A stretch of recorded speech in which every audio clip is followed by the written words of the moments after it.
Hey guys, welcome back to my channel. আশা করি তোমরা সকলে ভালো আছো। সো আজকে আবারও চলে আসলাম নতুন একটি ভিডিও নিয়ে। আজকে আমি নতুন একটি সিরিজের সূচনা করলাম। আজকে থেকে মা দুর্গার অর্থাৎ আদ্যাশক্তির 21টি রূপের ঠিক এরকমভাবে ছবি আঁকা হবে। তোমরা নিচে কমেন্ট করতে পারো। তো প্রথমে আজকে আমি গৌরী বা পার্বতীর ছবি এঁকে নিলাম। তো চলো ভিডিওটি শুরু করা যাক।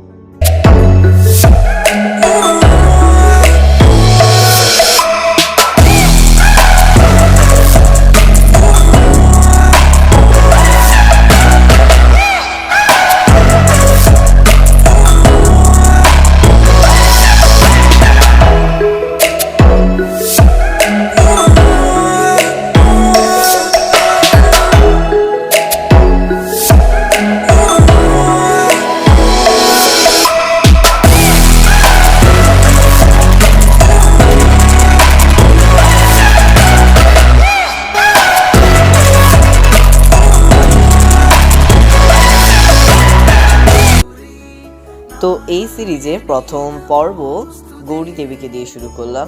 এটাকে তোমরা গৌরী, পার্বতী বা সতী বলতে পারো। বিশেষ করে গৌরী এই নামটাই আমি এখানে রেখেছি। তো প্রথমে আমি এখানে ওয়াটার কালার ইউজ করছি আজকে। তো আমি প্রথমে গায়ের রংটাকে করে নিচ্ছি। যেহেতু মা গৌরীর গায়ের রং অতসী ফুলের রঙের মতো, তার জন্য এখানে ইয়েলো কালার ইউজ করছি। তো রং করতে করতে আমি তোমাদের সাথে বলে দিই যে গৌরী নামটা কিভাবে মা দুর্গা পেলেন বা হলো। তো মা দুর্গা যখন কালী রূপ ধরে কৈলাসে ফিরলেন, তখন মহাদেব তাকে কালী সম্বোধন করে ডাকেন। তাতে করে মা দুর্গার অপমানিত বোধ হয় এবং সেই সাথে মা দুর্গা মনে করতে থাকেন যে তার কালো রং দেখে মহাদেব তাকে অপমান করে কালী নাম ধরে ডেকেছে। এরপর থেকে মা দুর্গা তপস্যা করতে শুরু করেন এবং 21 বছর পর মা দুর্গা তপস্যা থেকে উঠেন এবং তখন মহাদেব গরুর দুধে মা দুর্গাকে অভিষেক করিয়ে মা দুর্গাকে গৌরী বলে প্রথম সম্বোধন করে। এই কারণে তখন থেকে মহাদেব এখনো পার্বতীকে গৌরী বলে ডাকে। এখানে গৌরী নামের উৎপত্তি বলা হয়। আর পার্বতী নামটি যেহেতু মা দুর্গা আদ্যাশক্তি দেবী দুর্গা হিমালয়ে পর্বতরাজের ঘরে জন্মিয়েছিলেন, তার জন্য সেখান থেকে পর্বতরাজ থেকে পার্বতী নামটি এসেছে। আর সতী তো আমরা সকলেই জানি যে প্রথমেই দক্ষযজ্ঞর যে কাহিনী, সেখানে সতী নামটা এসেছে। তো এখানে আমি গায়ের কালারটাকে করে নিলাম। আর গায়ের কালারটাকে আমি করে নেওয়ার পরে আজকে এখানে শেড ইউজ করে আমি কালার করব। তো এখানে আমি হাতগুলোকে করে নিচ্ছি। আমি প্রথমে যে ওয়াটার কালার যেহেতু করছি, তার জন্য এখানে কিন্তু অনেক পরিমাণ ওয়াটার ইউজ করেছি।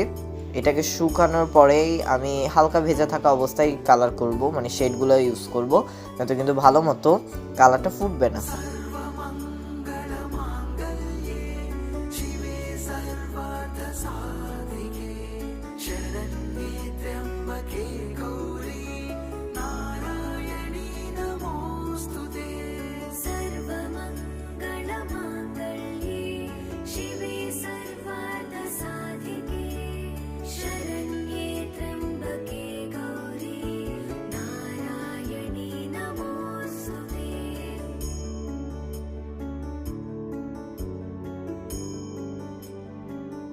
আমি এখানে রেড দিয়ে শেড করে নিচ্ছি, যেটাকে আমি আস্তে আস্তে এখানে মিক্স করব এবং কালারের শেডটা নিয়ে চলে আসবো।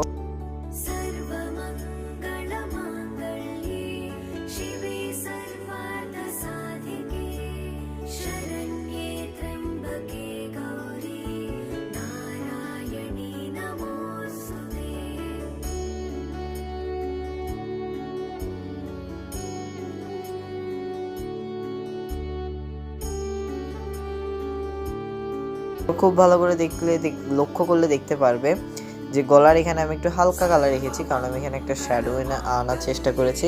ঠিক একইভাবে এখন শেড করার পরে ঠিক এরকমটা আসলো। এবার আমি মাথার সিঁদুর এবং চোখ এগুলোকে কাজ করব। তো চোখের জন্য প্রথমে আমি এখানে ব্রাউন কালার দিচ্ছি, আর ঠোঁটে আমি পিঙ্ক কালার ইউজ করেছি। এবং সিঁদুরের এখানে আমি কিছু মাতৃনয়ন সহ সিঁদুরের এখানে কিছু আমি এই শেডিং দিব। তো প্রথমে আমি এখানে মুখের এখানেও কিন্তু আমি ব্রাউন কালার ইউজ করছি, সেই সাথে নাকের যে ডিজাইনগুলো সেগুলো তো কিন্তু আমি ব্রাউন কালার ইউজ করছি। এখন আমি চোখের মণিটা তো ব্রাউন কালার করে নিচ্ছি, পরবর্তীতে আমি কালো দিয়ে এগুলোর ফাইনাল ডিজাইনটা করব।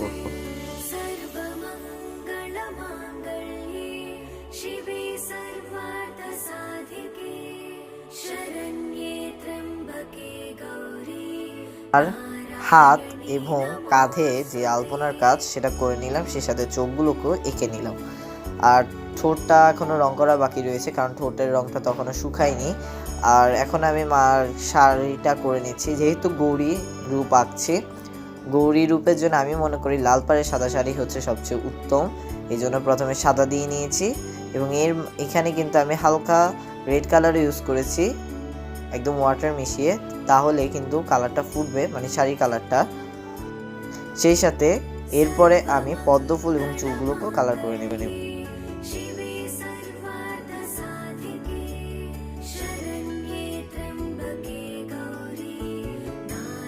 এখন আমি চুলগুলোকে কালার করে নিচ্ছি। চুলগুলোকে কালার করে নেওয়ার জন্য প্রথমে আমি এখানে নীল কালার দিয়ে নিলাম। নীল কালারের উপরে কিন্তু চুলগুলোকে কালার করলে তখন যেহেতু আমরা কার্লি চুল বা একটু বেঁকানো স্টাইল চুলগুলোকে করব, এজন্য এটার উপরে ফুটবে ভালো। তো এটার জন্য আমি হ্যাক্সটা ইউটিউবে দেখেছিলাম ব্রাশ দিয়ে।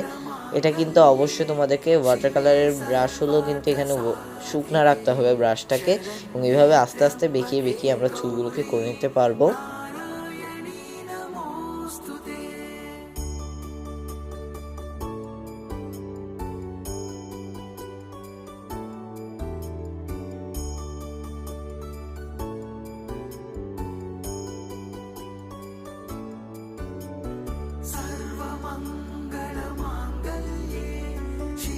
গুলো করে নেওয়ার পরে এখন আমি পদ্মগুলোকে কালার করে নিচ্ছি, এবং পদ্মগুলো কালার করার পরে ব্যাকগ্রাউন্ডও আমি কালার করে নিয়েছি। ব্যাকগ্রাউন্ডে আমি কালার করেছিলাম সানসেটের উপরে, কিন্তু একটু আলাদাভাবে, মানে সানসেটের উপরে করেছি, কিন্তু একটু পিঙ্ক মিশিয়ে আমি পিঙ্ক এবং ভায়োলেট মিশিয়ে আরও কিছু একটা নতুন ধরনের সিনারি ক্রিয়েট করার চেষ্টা করেছি।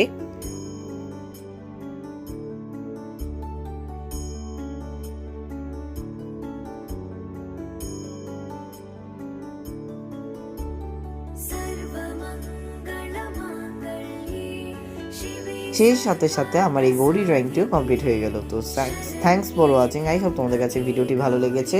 আই হোপ তোমাদের কাছ থেকে এই সিরিজ নিয়ে অনেক ভালোবাসা পাবো। তো পরেরটা তোমরা কমেন্ট করে দাও, এবং আজকের জন্য এতটুকুই। বাই।